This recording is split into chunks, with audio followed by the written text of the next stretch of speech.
Hay organizaciones que venden teléfonos, otras venden automóviles, algunas venden petróleo, datos o inteligencia artificial, pero existe una institución que lleva más de 2000 años creciendo sin fabricar un solo producto. Ha sobrevivido al colapso de imperios, a crisis económicas, a revoluciones y a guerras mundiales. Está presente en casi todos los países del planeta. Millones de personas dedican voluntariamente su tiempo, su dinero o incluso su vida a mantenerla funcionando. Y lo más sorprendente es que la mayoría nunca la ha analizado como analizaría cualquier otra organización.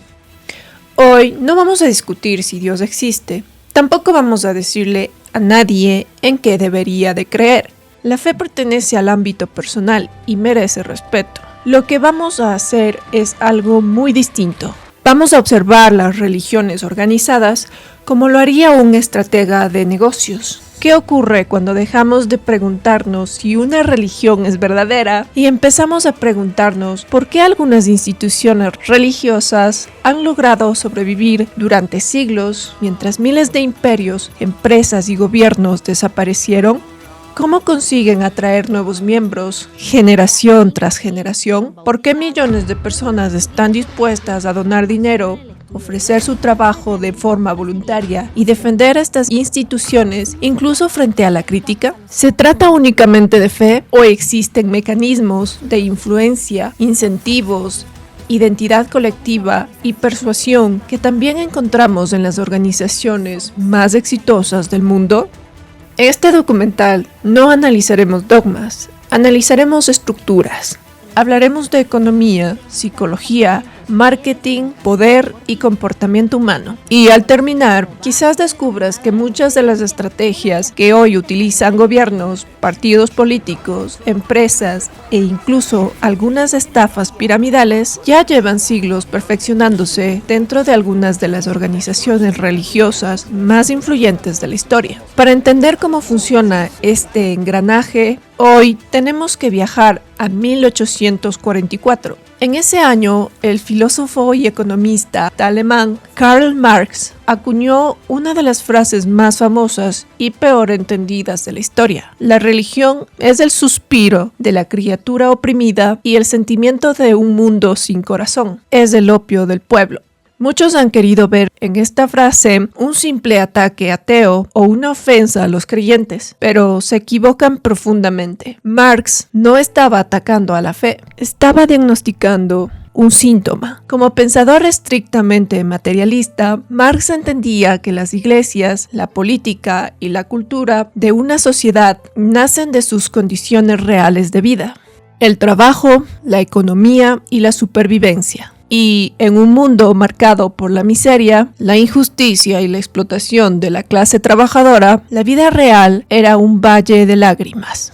Y es aquí donde entra la droga, el opio. En el siglo XIX no era una droga recreativa, era el analgésico más potente que existía para soportar el dolor físico insoportable. Y eso era exactamente lo que Marx veía en la religión: un analgésico social, una dosis de un alivio espiritual que adormece el dolor de la injusticia terrenal, prometiendo recompensas en un cielo futuro, a cambio de obediencia incondicional en el presente. De hecho, estudios con resonancia magnética funcional demuestran que las experiencias religiosas pueden activar parte de los mismos circuitos de recompensa que activan las drogas, especialmente los relacionados con la dopamina y el núcleo accumbens. Pero el problema, como la historia lo ha demostrado con creces, es que la religión resultó ser mucho más poderosa, mucho más duradera y infinitamente más rentable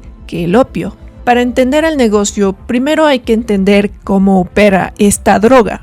Conocí a los testigos de Jehová con 14 hasta los 30 años, hasta que decidí salirme, cuando hice una serie de averiguaciones y desengaños que tuve. El mecanismo de manipulación de masas no surge por casualidad. Sigue un manual de operaciones milimétrico. Todo empieza con el activo más antiguo de la humanidad: el miedo. Miedo a lo desconocido, a la muerte y al castigo eterno. Pero el control se vuelve infalible cuando se logra un objetivo clave, la anulación del pensamiento crítico individual. Pensemos en la historia. Durante gran parte de la Edad Media, la interpretación oficial de la Biblia estuvo concentrada en la jerarquía de la Iglesia. El texto circulaba principalmente en latín, una lengua inaccesible para la mayoría de la población europea, que además era mayoritariamente analfabeta. Aunque existieron traducciones a lenguas vernáculas, muchas fueron objeto de restricción o persecución cuando desafiaban la autoridad eclesiástica. La situación comenzó a cambiar con la Reforma Protestante del siglo XVI.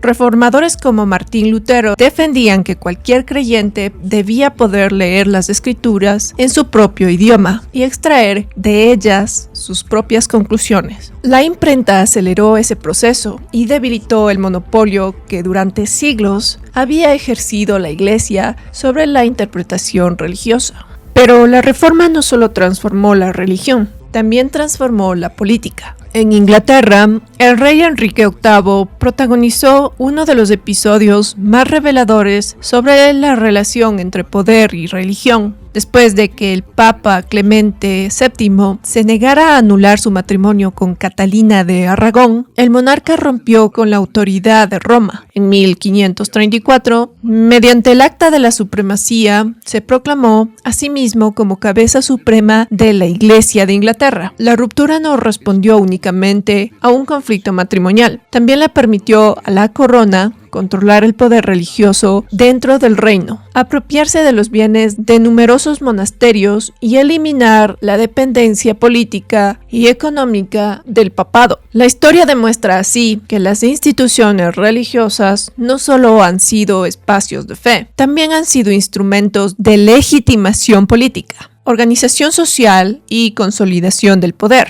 Esta relación entre religión y poder había sido observada por Nicolás Maquiavelo. En El Príncipe sostiene que un gobernante debe procurar parecer piadoso, incluso cuando actúe de otra manera, porque la apariencia de virtud fortalece su autoridad.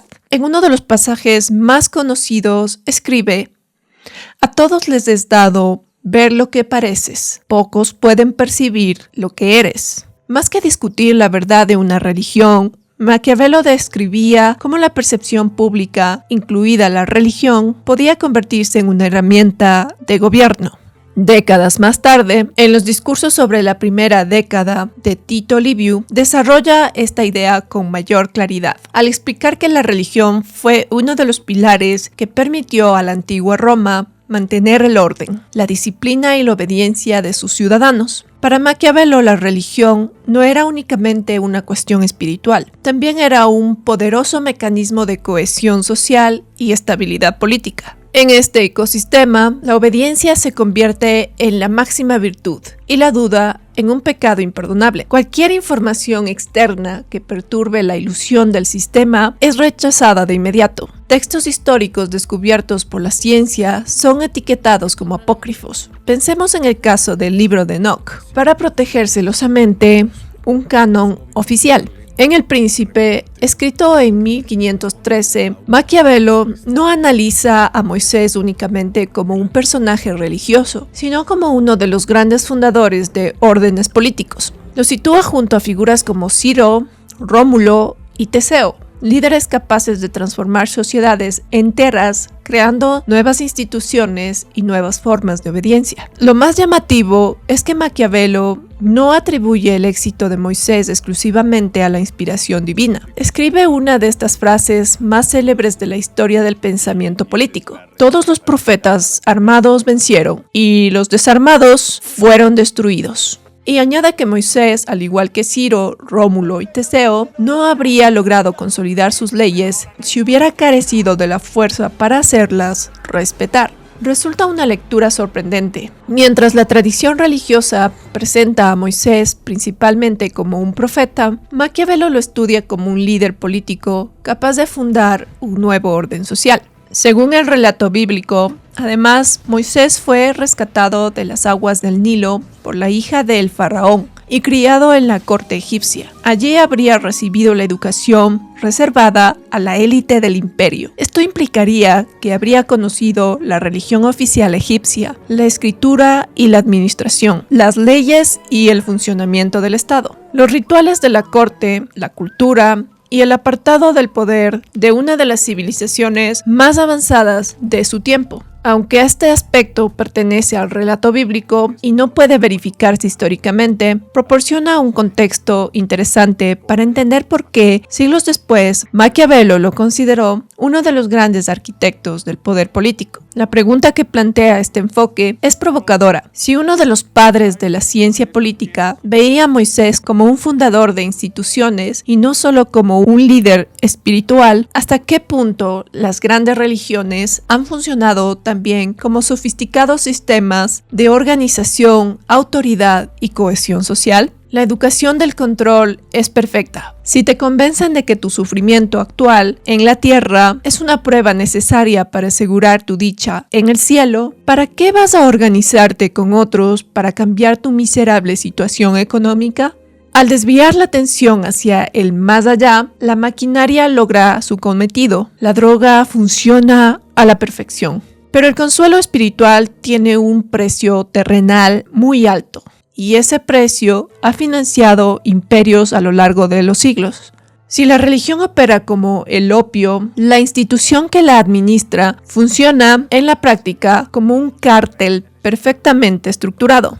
Para entender cómo este negocio moviliza miles de millones sin gastar en marketing tradicional, podemos mirar las investigaciones del psicólogo Robert Cialdini en su obra clásica Influencia, la psicología de la persuasión. Cialdini documentó cómo operaban grupos como los Hare Krishna, los seguidores del movimiento conocido como la Sociedad Internacional para la Conciencia de Krishna. Su objetivo es difundir una rama del hinduismo Vaishnava, centrada en la adoración del Krishna, a quien consideran la manifestación suprema de Dios.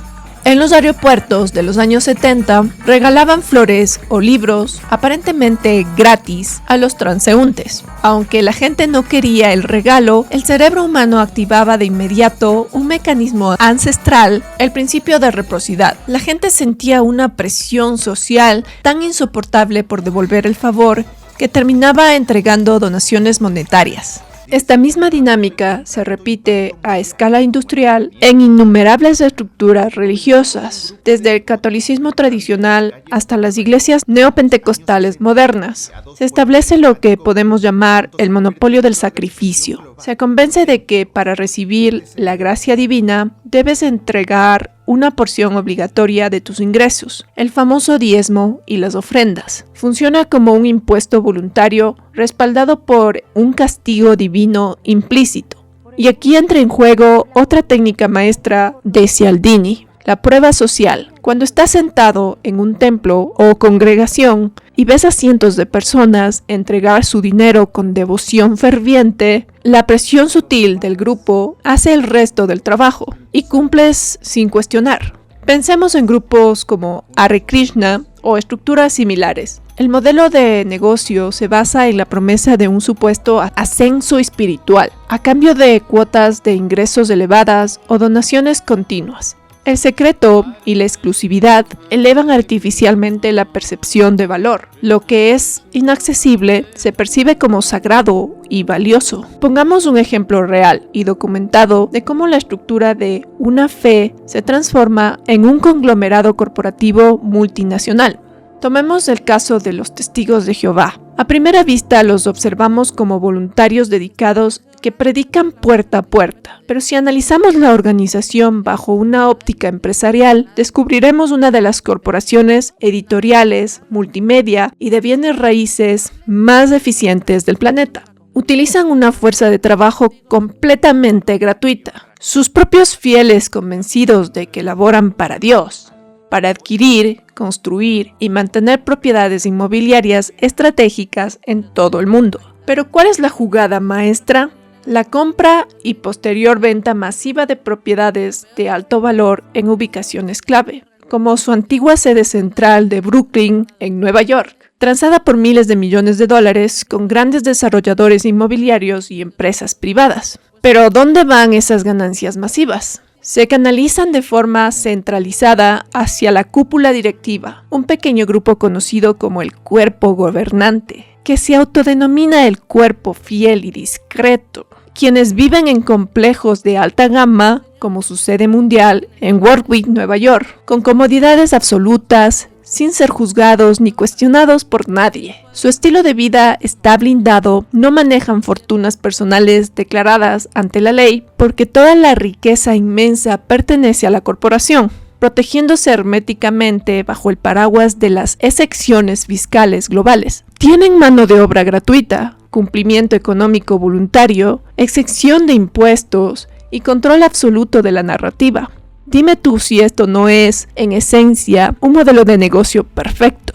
Para Karl Marx, la crítica a la religión nunca fue un punto final, sino un punto de partida. Nos enseñó que la educación dentro del sistema capitalista cumple muchas veces con un rol idéntico: adormecer a las masas, acostumbrarlas a obedecer órdenes y a apagar la chispa del pensamiento crítico. Como describió el propio Marx, exigir la renuncia a las ilusiones correspondientes a su estado presente es exigir la renuncia a una situación que necesita de ilusiones. En otras palabras, si queremos dejar de necesitar analgésicos espirituales, debemos atrevernos a cambiar las condiciones materiales y sociales que generan el dolor en la tierra. El antídoto frente al engaño corporativo de la fe no es la burla mezquina, ni la agresión gratuita hacia el creyente de buena fe. El verdadero antídoto es el pensamiento crítico, la educación financiera, la lucidez y la acción colectiva justa. La fe genuina puede ser un refugio noble